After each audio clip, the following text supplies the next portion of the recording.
We might get a new governance structure in college football. USC might not play Notre Dame anymore. What's going on with the Golden Gophers? All and more on today's Locked On Big Ten Squad. You're talking ball with the Big Ten Squad, sponsored by Game Time. From USC to Ohio State, from Michigan to Oregon, from Nebraska to Washington, it's the local experts of the Locked On Podcast Network bringing you scoops, breakdowns, and the most comprehensive preview of the upcoming Big Ten weekend. No hurt feelings and thin skin allowed. Squad up, you're part of the Big Ten Squad. Happy Thursday, everybody. Welcome into this week's Locked On Big Ten Squad. I'm Spencer McLaughlin, your host. Roman Tomashaw of Locked On Huskies is here. Zach Seiko, Locked On Nittany Lions. Jacob Goins, Locked On Hoosiers. Zach Anderson-Yoxheimer of Locked On UCLA. Back after an extended absence, which no one's happy about, but we welcome him anyway. Jay Stevens, Locked On Buckeyes. Mark Colkin, the least happy of all that Zach has returned, of Locked On USC. So the report this week, big story in college football, that there could be this new NCAA that if you don't opt into the rules, which include but are not limited to, you can't sue this organization for any reason, basically, then you get kicked out of your conference. So we'll go in regular order here. Roman, I'll start with you. Who would you like to kick out of the Big Ten? Rutgers, Maryland, some of these like bottom feeding teams. I'm not even going to go with the whole, Oregon route as neutral arbiter of college football that you are. This is just all a really, really interesting structure to me, where I see this report and I see, oh, cool, new governing body. Yeah. Okay. Let's see what this is about. And the more I just read into this, the more I'm like, how did we get worse than we were already at? Because I feel like there are some parts of this that are a really good idea. Then there are some parts of, oh yeah, you can't sue this organization, or just some of the different NIL rules that seem to be floating around as part of this, where I'm like, this still seems like very far from where we truly want to be as just college football as a whole. Well, I wasn't asked to be the leader of this commission group, so we are indeed far away from where we all want to go. Seiko, do you like this idea, which hasn't actually been implemented and is partially contingent upon what happens with the House settlement, which we know what to expect, but we don't have a final conclusion on? Are we going in the right direction here? Are we going in the right direction? Depends who you ask. If you ask the Big Ten and the SEC, this is awesome. This is amazing. If you ask anybody else, you're probably going to get a different answer. So I like seeing the NCAA crash and burn. That's kind of the boat that I'm in. So anything that ultimately ends the NCAA, but I don't know that we're going to get the best possible scenario as its replacement. So I might champion and cheer on, hey, the NCAA is coming to an end. This is something that I've been calling for a while. I think everybody has, because they haven't done a darn thing correct. But the solution might be even worse overall if we're trying to think about the group of 6 schools or other conferences that are not the Big Ten. So, and the SEC, it is what it is. It's just kind of the natural progression of college football being more professionalized. So this is the result that you're going to get. And so if you care about the student athlete, if you care about education, if you care about, in Penn State's case, they have 31 varsity sports. At some point, this bubble's going to burst where it's just college football, college men's basketball, and everybody's left to fend for themselves. Goins, my mind goes to a famous history quote, which I want to quiz you on. I'm not going to quiz Mark because he was probably there. But do you know who said the famous line, democracy is the worst form of government, except for, of course, all the other ones? No, but I feel like you're going to tell me. Wait, does anybody else know this? Or am I the only history nerd in the chat? I'm a history nerd, too. I don't know who said it. I think you made it up. I did not make it up. Yeah, I think you made it up to fit your argument. Sounds Mark, do you know this one? Mark's Googling it. Don't ask him. Mark uttered it. What are you talking about? Probably did. Winston Churchill, anyway, is where. So that's kind of what I was thinking about when Seiko was eloquently talking about this, because that's kind of what it is. Like, the NCAA sucks, but then if we go away from the NCAA, it's like, oh, well, that doesn't necessarily look great.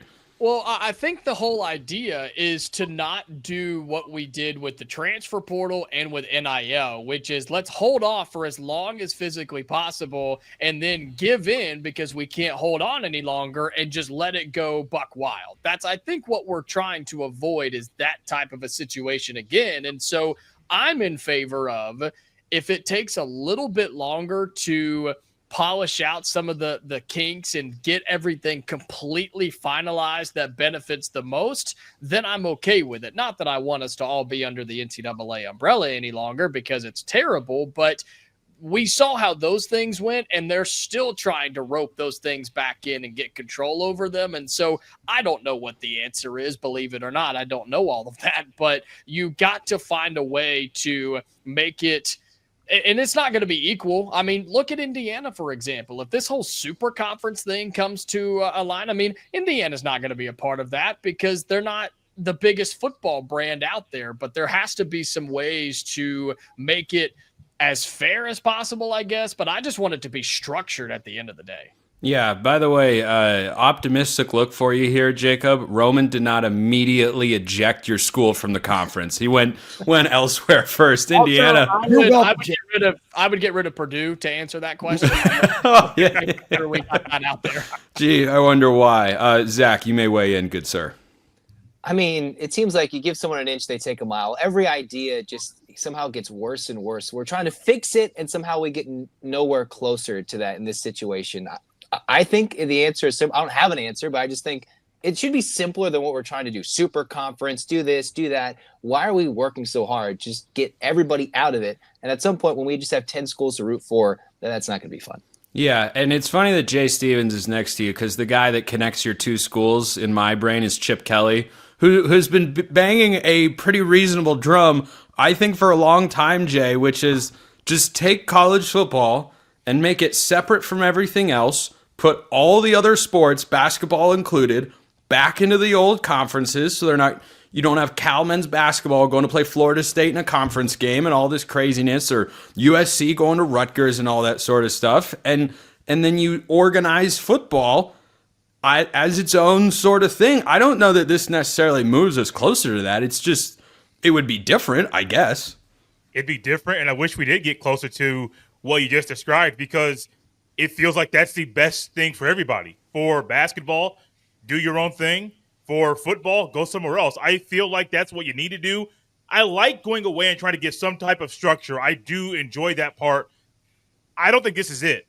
And I think it's going to take time, like many people have already said, to figure the right thing out. What you could easily do is just find a model you like that somebody's already done and then make that college football. Just mirror what's already been done. The NFL.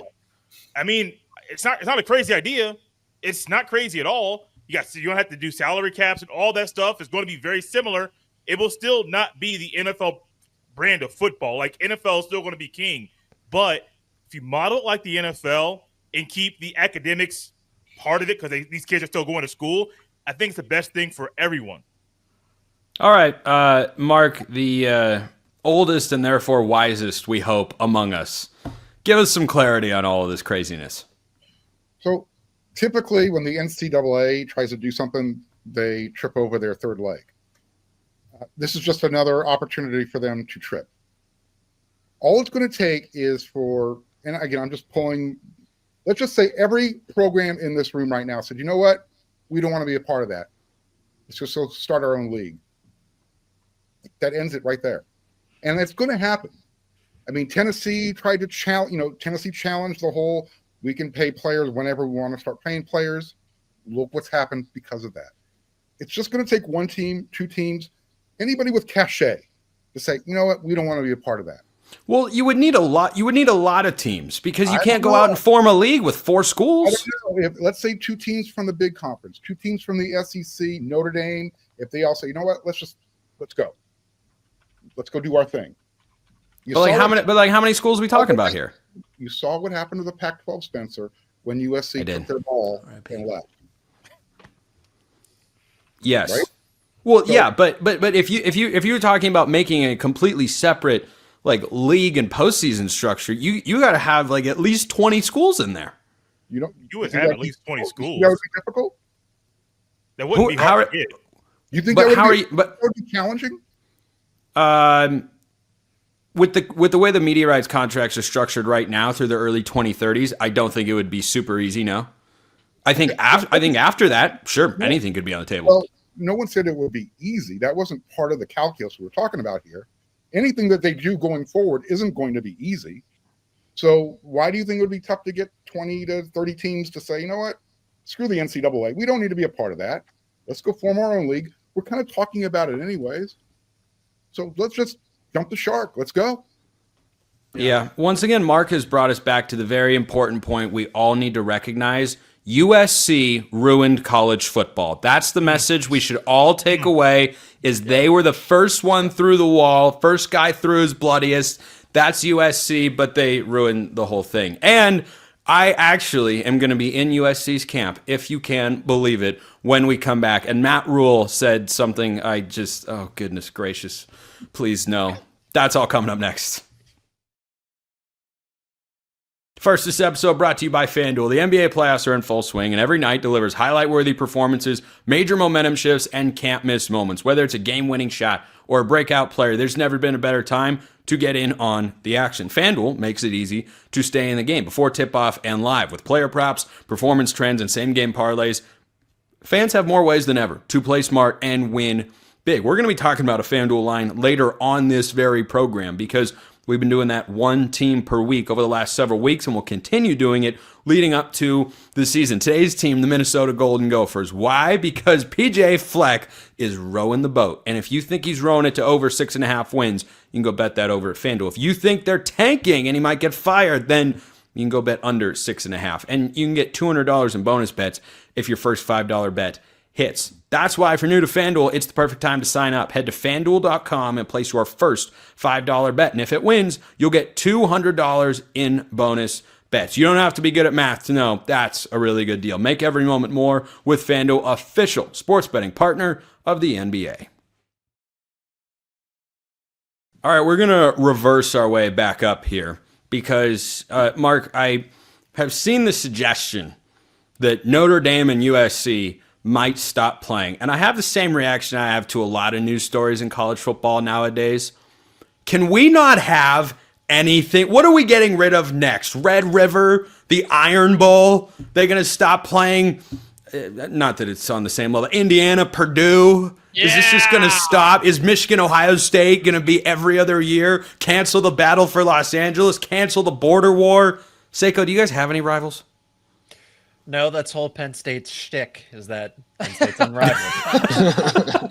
So I'm the last person to have in this conversation. I could care. I could care less. Okay, good. Brandon, we can just kick him out of the chat for this segment. We'll bring him back. I'm kidding, of course, kind of. Anyway, Mark, I would very much like to see USC Notre Dame continue because I am legitimately tired of losing so many traditions and institutions in this sport. Like, a season without USC Notre Dame? What are we doing here?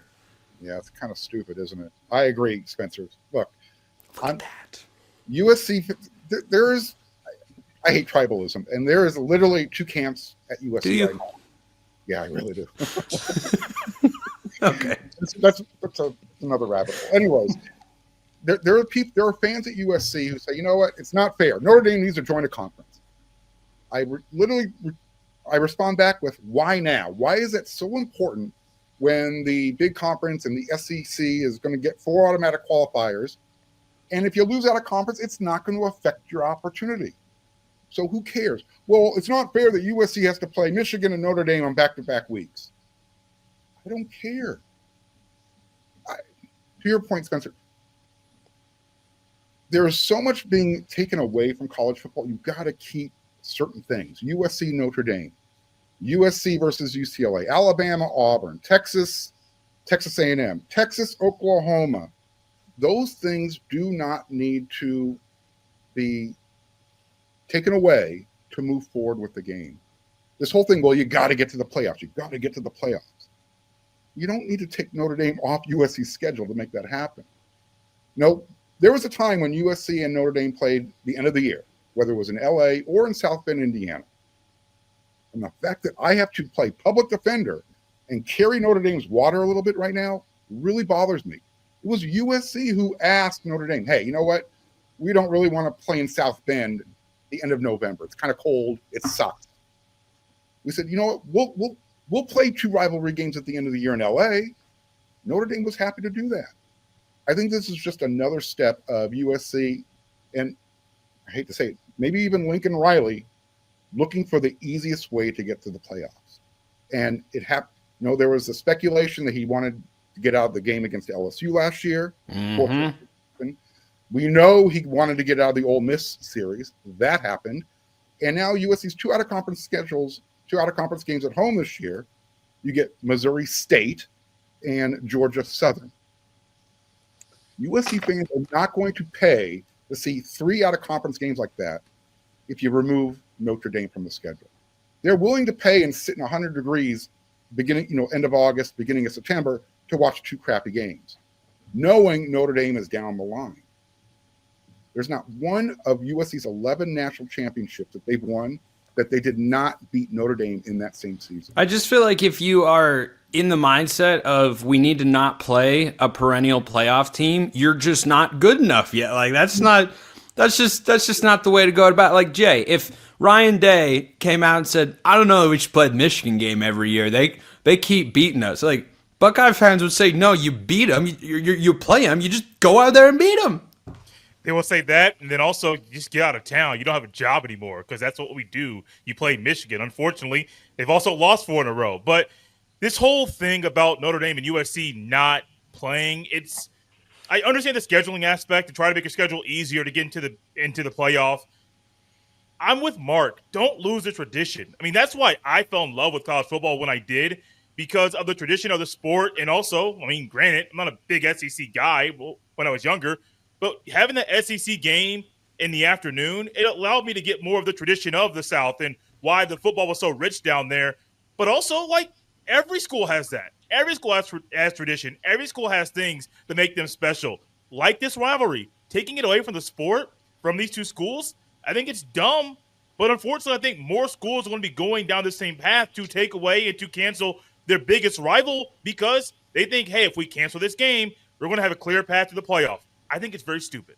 Well, that's the thing. You hit on it, though, and Mark said it, too, is the idea. It's not USC or Notre Dame that is at fault here. It's the system that we're playing in where I said it a couple of weeks ago and got yelled at. You're either in the playoff or you're not. They put major graphics of who's in. And if you're not in, you're out. And so all these major programs are having to make this decision of, okay, what's best for us in the future, the next 5-10 years, whatever the college football playoff looks like, and give ourselves the best chance to get in. Whether it's playing in Indiana State or if it's playing Notre Dame, you do what you got to do. And I don't agree with it. I think it sucks too, but it's the system, not the teams trying to get out of the games. Yeah. I am with you there, Roman. Should we just go to a 40-team playoff like Matt Rule said? Is that the solution? Gosh, Washington would be in every other year, Roman. Right? Hey, Jacob, that's still more often than Indiana. So that's really nice to say. We've been there once in the new era. That's all I'm saying. We need Ohio lawmakers to intervene, draft a bill and say enough of this. No flag planting, no games at 12 Eastern time. Those guys are stupid. Those guys are so dumb. Thank you, Jay. Okay, hold on. I'm gonna defend them real quick without knowing any of their names. Hold on. No. The flag planting thing is what my friend calls Charmin soft. Okay, like that's weak. The no noon kickoff thing. Ohio State plays an outsized percentage of their games at noon Eastern time. You do. And after seeing that environment at night in the playoff against Tennessee, I understand. You don't get to ban all of them. You're in the Big Ten. That's how your contract works. You got to play some. Like, I get that. But to play, Ohio State does not play enough night games. That's where I'm coming from. And I don't fault lawmakers that want to win favorability with their constituents who obviously care about college football by going out and saying, hey, we want to give you a night game so that you don't have to start drinking at 9 in the morning. Oh, that's I mean, they never- still might do that. It's just all day. Yeah, that's very Well, yeah, but look at the other side of that coin. Now you're preventing people from drinking all day for a 5 o'clock game. Look at what they're doing to the good people of Ohio. Good. I don't know if any of you have ever experienced Heinegate back in its heyday. Experience. I'm sorry. What? That sounded like it's from the Hey, 1840s. do you want to explain what Heinegate is? Let's keep it clean here, Mark. There are beer cans stacked up, empty beer cans just stacked up all over the road. So that's like an abbreviation for Heineken. Okay. It's just I had no idea where you were going with that one, Mark. I thought we were going off the rails. There's a reason why they play their games early. Well, but my thing is like, do the lawmakers have, and I get the idea of appealing to your voters, sure, and not to get political at all, but like, we have nothing better to do. Nothing better to do than say, oh, ban noon football games at the shoe. Like, I don't know, man. I don't know, man. Hey, we talk as a network all the time. Meet our audience where they're at. The people in Ohio are right there, man. Yeah, Like, I mean, hey, you do what you got to do. Look, like here, if you were a fan of Ohio State and you see this bill get introduced and you do hate the excessive number of noon kickoffs, how much more favorably do you see every lawmaker that's stamping his or her name on? Yeah, I'm in favor of that. Like, I don't know. That kind of seems like one of the good things that a Congress could do nowadays. Is like, okay, we all agree. Like, it's a bit excessive. Anyway, Seiko, did you want to hop in on this? I mean, I'd just be preaching in the choir, right? About rivalry games and tradition in college football. I will say this: I'm seeing the transition of age of all of us, because we are, for the most part, sorry, Mark, we are aging out of this version of college football that we knew like over the past couple of decades or so. And now we're becoming those old heads that say like the game's changing, because if we talk to somebody that like, this is great, 12-team playoff, 16-team playoff, I get to see all my favorite schools, and now we're yelling at a cloud in the sky about how college football is. All right, team of the day, got to take a stand one way or the other. 6.5 is the win total for the Golden Gophers of Minnesota, who are quietly the best mediocre team in the Big Ten every single year. Goins just remembered we're doing this, and he's calculating the wins in real time on his fingers, like 1, 2, 3. So, Jacob, what has your fast math told you about whether there's value on Minnesota over under 6.5? Yeah, it was whether I could A, count to 6, and B, whether they could get over 6.5. And look, I mean, you've got trips to Oregon, Iowa, Ohio State, cross country to Cal. I mean, not that Cal's going to be any good, but it's, a weird game, and you never know. They don't have a good quarterback anymore because he plays in Indiana. But I mean, are we running back? Yeah. Oh, true. He's in the SEC now. Could we? And Big Ten. Yeah, in the Big Ten. Could we, I mean, what wins are we going to give Minnesota on this schedule? I mean, maybe at Northwestern, maybe Purdue. Because I bet between Cal and Rutgers, they split. They'll win their first 2. Like, I bet they start 3-1 before obviously upsetting Ohio State and Columbus. There's no chance that I bet on Minnesota to go over 6.5, because I think the P.J. Fleck thing is finally coming to an end. Give me the under, and it may be by multiple games. They won't even make a bowl game this year. Minnesota is not good. Their schedule is pretty tough for them. Give me under by a lot. Give me the rowboat. We're rowing the boat. Okay. Oh, I think the schedule sets up nicely. Roman, you can take your stance. Over, under 6.5. I think their home slate has so many winnable games. The road slate is just outside of Ohio State and Oregon. You got a Northwestern in there and Iowa, and that's it for conference road games. A lot of home games. I think PJ Fleck wins. They got better fan support than everybody thinks. So since I'm stuck in the middle of you two, originally I was on Jacob's side, and I was like, oh, I don't, maybe this schedule isn't necessarily great. I'm not a huge fan of the talent that PJ Fleck's been able to accumulate. been able to do with it really over the course of his Minnesota career, which has just been underwhelming to say the least. But I look at the schedule and I don't necessarily hate the way it winds up. So give me the over here. I got 7 wins. You got a couple of former Huskies on the squad. You love to see that. But I look at this and I say, Northwestern, Rutgers, I think they do end up winning that game at Cal plus those first 2. So that means you got to win he's not here, so I can say this, win one of Michigan State, Nebraska, and that Purdue game. Yeah, I feel like there's certainly a logical road to 7 wins here for this team. It's going to be gross, and I don't think we're going to enjoy it, but I have a feeling that they're going to get there. Jay, any worry about that potentially fateful day on October 4th in Columbus, Ohio? Nah, not at all. I'm going barely over. When I look at their schedule, I have 5 definite wins, 4 definite losses, and 3 flip a coin games. And I think they're going to win 2 of those 3 flip a coin games. And maybe it's me trying to still ride the P.J. Fleck train, even though I know it's about to be going off the rails. But I'm still here trying to believe in the man and what he's doing there in Minnesota. I'm going barely over. I feel crazy saying that, but it's already out there. Can't take it back. Jay, can you tell me Ohio State's all-time record against the Golden Gophers? I'm not going to look it up. I know it's on Wikipedia. No, I can't. I can't do it. I don't know. 22-1. Just the one. That one came October 14th, 2000. In Columbus, mind you. In Columbus. At the end of the John Cooper era, right before Jim Tressel came over from Youngstown State. Yeah, that was a weird time to be to be a Buckeye. Cooper Boy, that was a nice. I loved that little history poll. That was good. Wow. That was great. Seiko, since Penn State doesn't have any rivals, maybe now's the time to start a rivalry with somebody. Like just get some juice out there. Minnesota, start throwing shade. Minnesota would probably say that Penn State is a rival, honestly. I mean, they took him down to the wire last year, so I'm going to be very careful what I say about the Golden Gophers here because they almost upended Penn State's Final Four run there.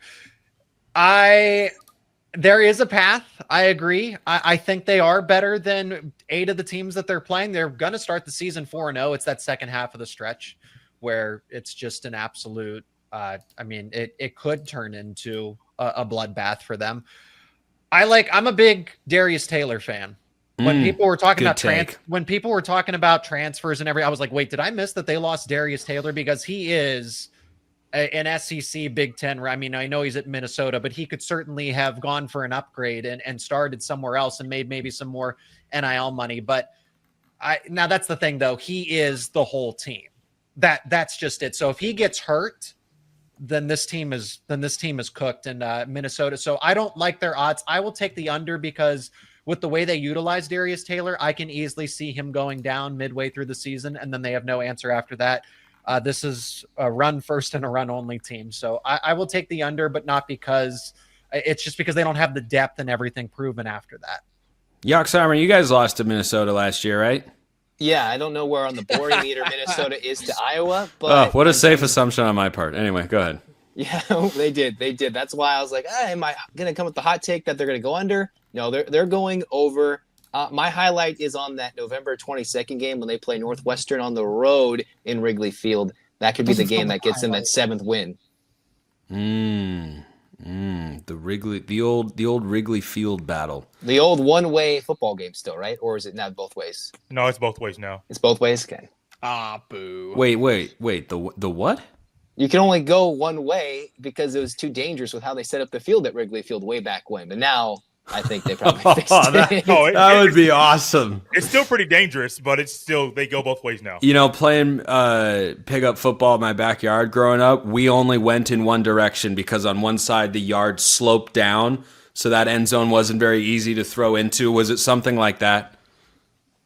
Potentially, or it's just like Tecmo Bowl. Nice. Or it was a wall that you were running into. Also, can we discuss the fact that Minnesota, Wisconsin on Saturday, November 29th will be a game between 2 teams who are both looking for brand new head coaches? That's too hot. PJ Fleck's going to be okay, though. Not when he goes under and has 4 wins and gets fired. And Wisconsin will have Luke Fickell out the door. I'm sure no one wants to talk smack about Minnesota more than Mark, right? I mean, Minnesota was terrible last year, right? Awful. Just awful. Bad football team. Who lost to them, right? So they have another player on the defensive side of the ball. His name's Coy Parrish. Remember that name? He's really good. Yeah, he's really good. He's First round pick. So, look, if Minnesota's going to go over 6.5, they're going to have to win every home game to have a chance to do that. And then you look at some of those road games, and you're like, which one are they going to get? So if Minnesota cannot win every home game, you got to go under, because winning on the road, and like everyone seems to agree, they're not a great team this year. They're not going to get that. They're not going to go over. Let me tell to everybody, playing at Cal is easy. It's not. Trust me. Going into the calamony will or the calgorithm. The calgorithm will come for you. Yeah, calamony is what Zach has to deal with. Yeah. Berkeley is a very, very weird place, and they will get up for an out of conference game, whether it's Minnesota or whomever. I think that's a reasonable take. I think it's kind of feasible they do go unbeaten at home, though. I don't think that is crazy at all. And so between Iowa, Northwestern, and Cal, I mean, if they go 2-1, they could drop a home game. But yeah, I could see your scenario coming to fruition where I'm just saying, winner of that game gets to keep his job. I think it would have to be very specific. Like both teams would have to be 5-6, because I don't think either program's firing someone for going to a bowl game. But if Luke Fickell misses a bowl game for his second year in a row, he might be out the door, and the next offensive coordinator at the Ohio State University. We'll wrap the Big Ten squad. Hold on, Spencer. One thing. Can I just add how fun it would be for 2 coaches in the last week of the season to actually compete for their jobs, where it's the winner gets to keep their job for another season? That would be a blast. Well, see, this is why I want a relegation model in college football, because I want there to be games where you are playing to stay in the upper division. FCS, Group of 5, FBS. I want a game between last year's Purdue and who would it have been? Probably Florida State. And those teams play last week after a 13th game. The loser goes down to the Group of 5 the next season. Now we've got spice. Millions of dollars on the line, and add. That's what I'm saying. There's pressure. It would be tangible. And then you could have, who would have won that game? Nobody. We all would have won. Nobody wins. Yeah. We all lose. Well, let's say Purdue probably. Florida State. I don't know. Purdue was pretty bad, man. Purdue was pretty bad. I mean, FSU stunk, but man, Purdue was bad. Purdue was really, really bad. Run the ball every single play on offense and beat Purdue. And I've seen that. I've seen that team before recently. Yeah. Wait, why did I miss, Mark, what game you were just referencing? Michigan, Penn State. It was 2 years ago. I was going through the 2024 schedule, and I was like, which game is he? Did he just dunk on USC? No, they threw it a little. I was thinking about flying across the country and ending your season in overtime. That's what came to mind for me. There's certain times you can run the ball every down, you're going to win the game. Just throw the title one on every play, and the same thing happens. But again, I'm just saying, if those teams played a 13th game, winner stayed in the Power 4 conference, loser went down to the Group of 5, that's must-see TV for the worst football imaginable. We will cap it there today. Roman Tomashaw, Locked On Huskies. Jacob Goins, Locked On Hoosiers. Mark Colkin, Locked On USC. Zach Seiko, Locked On Nittany Lions. Zach Anderson, Yoxheimer, Locked On UCLA. Jay Stevens, Locked On Buckeyes. I'm Spencer McLaughlin, Locked On all over the place, of course. See you next time, and until then, hope you have a wonderful rest of your day.